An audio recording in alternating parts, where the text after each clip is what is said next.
اسمعي مني المرة دي واسمعي كلام حبيبتك ميوية. هاتي كده النعناع بالعيدان بتاعته ونقعيه في قلب اللبن، صدقيني مش هتندمي بجد، انت هتندمي ان انت ما جربتيش الوصفة دي قبل كده. تعالوا نسمي بسم الله ونقول السلام عليكم ورحمة الله وبركاته. ازيكم يا غاليين، عاملين ايه؟ وحشتوني جدا جدا.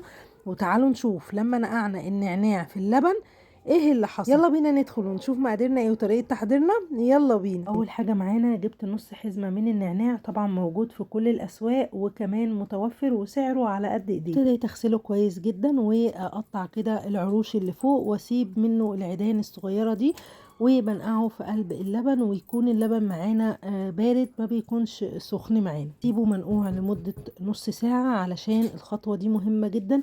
النعناع هينزل لي كل العطور والزيوت العطريه اللي فيه. وهنا بقى هتستغربوا من المكون ده، بس انا عايزه اقول لكم هيدينا نكهه حلوه جدا وطعم حلو جدا للوصفه بتاعتي. جيب 3 قطع كده من البونبوني او الارواح او الملبس، حسب بقى ما انتوا بتسموه، ما اعرفش بقى بتسموه ايه. اهم حاجه يكون بنكهه النعناع. ابتديت اجيبه وابتديت اجيب الخلاط وابتديت احطه كده في قلب الخلاط، وجبت بس 3 وما كترتش عشان ما يبقاش طعمه قوي قوي معانا في الوصفه.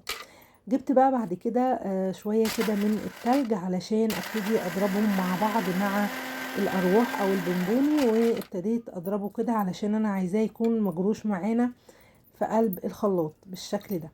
بعد كده هبتدي بقى اجيب النعناع مع اللبن. عايزه اقول لكم الوصفه دي حلوه جدا وحلوه لكل الناس اللي بتعاني في مشاكل في الهضم. الوصفه دي ده بديل اللبن الرايب، طبعا عارفين ان سعره دلوقتي بقى غالي شويه.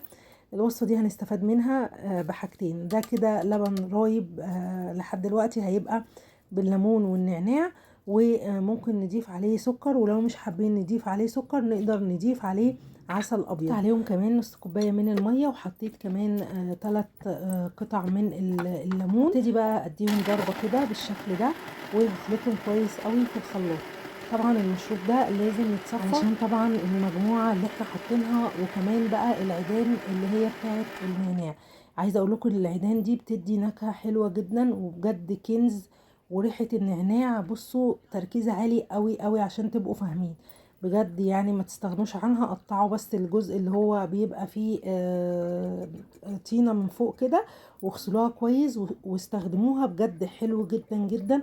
وسبحان الله كل تركيز النعناع بيبقى فيه. يلا بقى يا نعنوشه يا فرفوشه، لو وصلتي لحد هنا ما تنسيش اللايك والشير للفيديو. هبتدي بقى اصفيه كويس جدا زي ما انتم شايفين، وانا هنا جايبه مصفى تكون ضيقه خالص علشان ابتدي ان هي يتصفى المشروب بتاعنا ده كويس جدا. طبعا مش هنكتفي على كده المشروب لحد هنا، لو حابينه تقدروا تشربوه، ده صحي وطعمه خطير جدا جدا، ونقدر زي ما قلنا نستبدل السكر بالعسل الابيض. هجيب بقى هنا عندي دورق علشان انا بقى هعمل مشروب تاني بيه.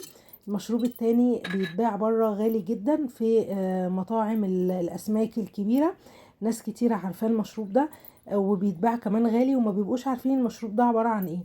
بنعمله كده، بنجيب الدورق وبنحط عليه فيه تلج مجروش، وبنحط عليه بقى شرايح كده من الليمون، وكمان اوراق كده من النعناع الخضراء، وابتدي انزل ب الخليط اللي احنا عملناه مع بعض في الخلاط. وعلشان بقى احول المشروب ده للمشروب اللي انتوا بتحبوه قوي في المطاعم الشهيرة دي، هنعمل ايه؟ هنجيب ازازة السفن ونبتدي نحط عليها على المكونات اللي احنا حطيناها.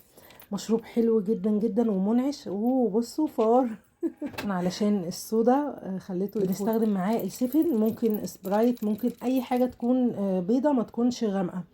المشروب ده غالي جدا زي ما قلت لكم، في المطاعم بيتباع بره، يعني هما بيحطوه بعد وجبه السمك مخصوص اساسا عشان هو مهضم، بس كمان بتبصوا تلاقوه هما كاتبينه في الفاتوره، مش كادو يعني من عندهم.